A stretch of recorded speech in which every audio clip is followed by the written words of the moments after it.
આકાશવાણી સમાચાર અમિતા વાંઝા વાંચે છે. સૌપ્રથમ મુખ્ય સમાચાર. લોકસભાની 7મા અને અંતિમ તબક્કાની ચૂંટણી માટે ભરાયેલા ઉમેદવારીપત્રો પાછા ખેંચવાનો આજે છેલ્લો દિવસ. ચૂંટણીના બાકી તબક્કા માટેનો પ્રચાર વેગવાન બન્યો.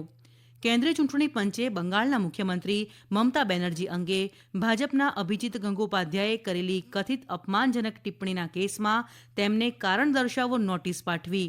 ભારતને વર્ષ 2047 સુધીમાં વિકસિત રાષ્ટ્ર બનાવવામાં દેશનું ખાનગી ક્ષેત્ર મહત્વની ભૂમિકા ભજવશે.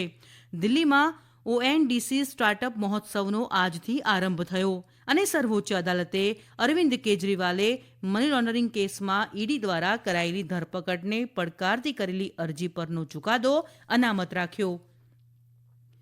સમાચાર વિગતવાર. લોકસભાની આગામી 1 જૂને યોજાનારી 7મા અને અંતિમ તબક્કાની ચૂંટણી માટે ભરાયેલા ઉમેદવારીપત્રો પાછા ખેંચવાનો આજે છેલ્લો દિવસ હતો.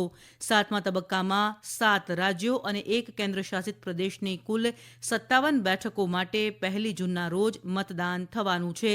ઉત્તર પ્રદેશ અને પંજાબની 13, પશ્ચિમ બંગાળની 9, બિહારની 8, ઓડિશાની 6, હિમાચલ પ્રદેશની 4, ઝારખંડની 3 અને કેન્દ્રશાસિત પ્રદેશ ચંદીગઢની 1 બેઠક ઉપર મતદાન થશે. લોકસભાની બધી જ બેઠકોની મતગણતરી આગામી 4 જૂને હાથ ધરાશે. લોકસભાની ચૂંટણીના બાકી તબક્કા માટેનો પ્રચાર વેગવાન બન્યો છે. ભાજપના વરિષ્ઠ નેતા અને પ્રધાનમંત્રી નરેન્દ્ર મોદીએ ઉત્તર પ્રદેશના હમીરપુર જિલ્લામાં આજે ચૂંટણી સભાને સંબોધતા લઘુમતીઓ માટેની અનામતના મુદ્દે કોંગ્રેસની નીતિની ટીકા કરી. પ્રધાનમંત્રીએ આજે ઉત્તર પ્રદેશમાં 3 ચૂંટણી રેલીઓને સંબોધી હતી. ભાજપના વરિષ્ઠ નેતા અમિત શાહ ઝારખંડના રાંચીમાં આજે રોડ શો યોજશે. કોંગ્રેસના મહામંત્રી જયરામ રમેશે આજે દિલ્હીમાં પત્રકાર પરિષદને સંબોધતા આક્ષેપ કર્યો કે કેન્દ્ર સરકારે દિલ્હીમાં પ્રદૂષણ ઘટાડવા છેલ્લા 10 વર્ષમાં લીધેલા પગલાઓની અસર દેખાતી નથી. તેમણે અરવલ્લી પર્વતમાળામાં વન વિસ્તારનું નિકંદન, દિલ્હી નજીક આવેલા થર્મલ વીજમથકો અને યમુનાલ નદીમાં પ્રદૂષણ જેવા મુદ્દાઓ પણ ઉઠાવ્યા હતા. કેન્દ્રીય ચૂંટણી પંચે પશ્ચિમ બંગાળના મુખ્યમંત્રી મમતા બેનર્જી અંગે બંગાળની તમલુક લોકસભા બેઠકના ભાજપના ઉમેદવાર અભિજીત ગંગોપાધ્યાયે કરેલી કથિત અપમાનજનક ટિપ્પણીના કેસમાં ગંગોપાધ્યાયને કારણ દર્શાવો નોટિસ પાઠવી છે. ચૂંટણી પંચે સોમવાર સાંજ સુધીમાં કારણ દર્શાવો નોટિસનો પ્રતિભાવ આપવાનો નિર્દેશ પણ આપ્યો છે. ચૂંટણી પંચે જણાવ્યું કે ગંગોપાધ્યાયે કરેલી ટિપ્પણી અયોગ્ય અને ગૌરવને ઠેસ પહોંચાડનારી જણાય છે. તેમજ આમ થવાથી આદર્શ આચાર સંહિતાનું પ્રથમ નજરે ઉલ્લંઘન થતું જણાય છે. ઉલ્લેખનીય છે કે તૃણમૂલ કોંગ્રેસે ગંગોપાધ્યાય દ્વારા બંગાળના હલ્દિયા ખાતેની જાહેર સભામાં મુખ્યમંત્રી મમતા બેનર્જી સામે કરાયેલી કથિત ટિપ્પણી અંગે ચૂંટણી પંચ સમક્ષ ફરિયાદ કરી હતી.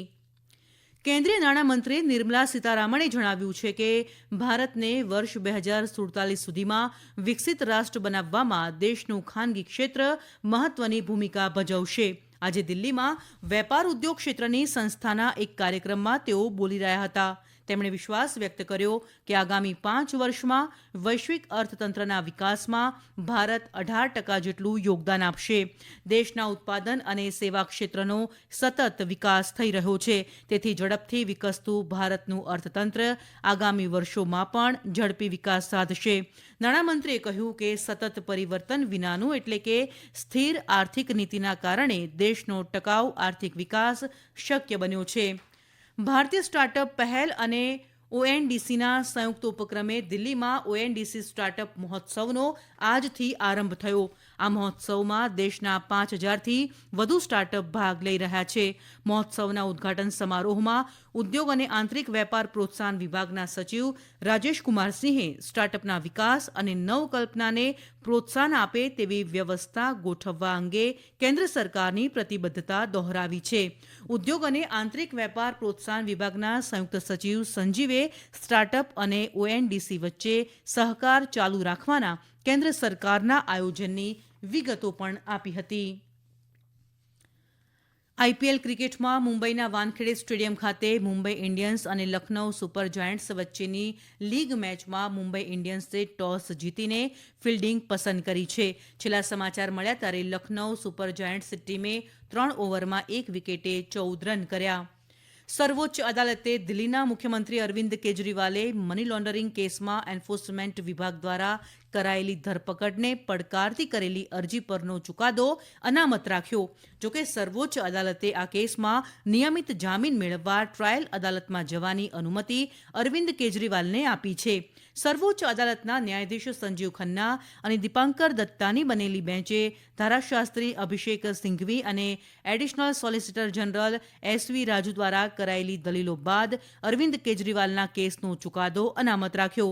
ઉલ્લેખનીય છે કે ગત 21મી માર્ચે એન્ફોર્સમેન્ટ વિભાગ દ્વારા અરવિંદ કેજરીવાલની ધરપકડ કરાઈ હતી. આ સમાચાર આપ આકાશવાણી પરથી સાંભળી રહ્યા છો. કેન્દ્ર શાસિત પ્રદેશ જમ્મુ અને કાશ્મીરના જમ્મુથી શ્રીનગર સુધીના રાષ્ટ્રીય ધોરીમાર્ગ ઉપર આવેલી નવયુગ ટનલ ખાતે કૃત્રિમ બુદ્ધિમત્તા આધારિત ચહેરાથી ઓળખ કરતી ખાસ વ્યવસ્થા આજથી શરૂ કરાઈ. અમારા જમ્મુના સંવાદદાતા જણાવે છે કે એઆઈ આધારિત આ પદ્ધતિ ગુનાહિત ઇતિહાસ ધરાવતા લોકો, કેફી પદાર્થોનું વેચાણ કરતા આરોપીઓ સહિત વિવિધ ગુનામાં સંડોવાયેલા આરોપીઓને ઓળખવામાં મદદ કરે છે. આ પદ્ધતિના આરંભ સાથે જમ્મુ અને કાશ્મીરમાં જાહેર સલામતી મજબૂત બનાવવાની દિશામાં મહત્વનું પગલું લેવાયું છે. વિદેશમંત્રી એસ જયશંકરે વિશ્વાસ વ્યક્ત કર્યો કે ભારત પોતાની આંતરિક શક્તિનો વિકાસ કરીને આવનાર સમયમાં વધુ શક્તિશાળી અને મોખરાનો દેશ બની રહેશે. આજે દિલ્હીમાં વેપાર ઉદ્યોગના એક કાર્યક્રમમાં તેમણે વધુમાં જણાવ્યું કે ભારતે વેપાર ઉદ્યોગને અનુકૂળ, સ્પર્ધાત્મક અને ક્ષમતાઓના વિકાસ માટે યોગ્ય વાતાવરણના નિર્માણ ઉપર ધ્યાન કેન્દ્રિત કરવું જોઈએ. તેમણે દેશના વેપાર ઉદ્યોગના વિકાસ માટે હાથ ધરાયેલા સુધારાઓ, આર્થિક વ્યવસ્થા, માળખાકીય સુવિધાઓનો વિકાસ અને કૌશલ્ય વિકાસ વગેરેની વિગતો આપી. શ્રી જયશંકરે કહ્યું કે કૃત્રિમ બુદ્ધિમત્તાના યુગમાં સહકાર વધારવા, પરસ્પર વિશ્વાસ અને પારદર્શકતા કેન્દ્રમાં રાખવા જોઈએ અને આ હેતુથી તેમણે વેપાર ઉદ્યોગ ક્ષેત્રનો સહકાર જરૂરી ગણાવ્યો. આજે બાંગ્લાદેશમાં સત્તાધારી પક્ષ અવામી લીગ દ્વારા પ્રધાનમંત્રી શેખ હસીનાનો 44મો હોમ કમિંગ ડે મનાવવામાં આવ્યો. 15મી ઓગસ્ટ 1975ના રોજ શેખ હસીનાના પિતા બંગબંધુ શેખ મુજીબર રહેમાન અને તેમના પરિવારના મોટાભાગના સભ્યોની ઘાતકી હત્યા કરવામાં આવી હતી. તે દિવસે શેખ હસીના અને તેમના બહેન શેખ રેહાના દેશની બહાર હોવાથી તેઓ બચી ગયા હતા. આ ઘટના બાદ ભારત સરકારે શેખ હસીનાને આશ્રય આપ્યો હતો. તેઓ 17 મે 1981ના રોજ બાંગ્લાદેશ પાછા ફર્યા હતા. આ દિવસની યાદમાં આજે હોમ કમિંગ ડે મનાવવામાં આવી રહ્યો છે. આજે ઢાકામાં આ પ્રસંગે એક પરિસંવાદનું આયોજન પણ કરવામાં આવ્યું. વેપાર ક્ષેત્રે પરંપરાગત પદ્ધતિના પગલે ટેકનોલોજી આધારિત પદ્ધતિના ઉપયોગમાં ભારતે નોંધપાત્ર પ્રગતિ કરી છે. વેપાર અને ઉદ્યોગ મંત્રાલયના વિદેશ વેપાર વિભાગના મહાનિદેશાલયના તિરુમલા વેંકટેશે આજે નવી દિલ્હીમાં યોજાયેલ વેપાર અને આર્થિક ક્ષેત્રની સર્વગ્રાહી વિકાસ અંગેની રાષ્ટ્રીય વિકાસ પરિષદમાં સંબોધન કરતા આ મુજબ જણાવ્યું. તેમણે કહ્યું કે વિદેશ વેપાર ક્ષેત્રે પ્રોત્સાહક પ્રયાસોમાં ભારત 93.55%ના સ્કોર સાથે મોખરે છે. ડિજિટલ અને ટકાઉ વેપાર સુવિધા અંગેના રાષ્ટ્રસંઘના સર્વેક્ષણમાં ભારતે આ ક્ષેત્રે કરેલી પ્રગતિની નોંધ લેવાઈ છે.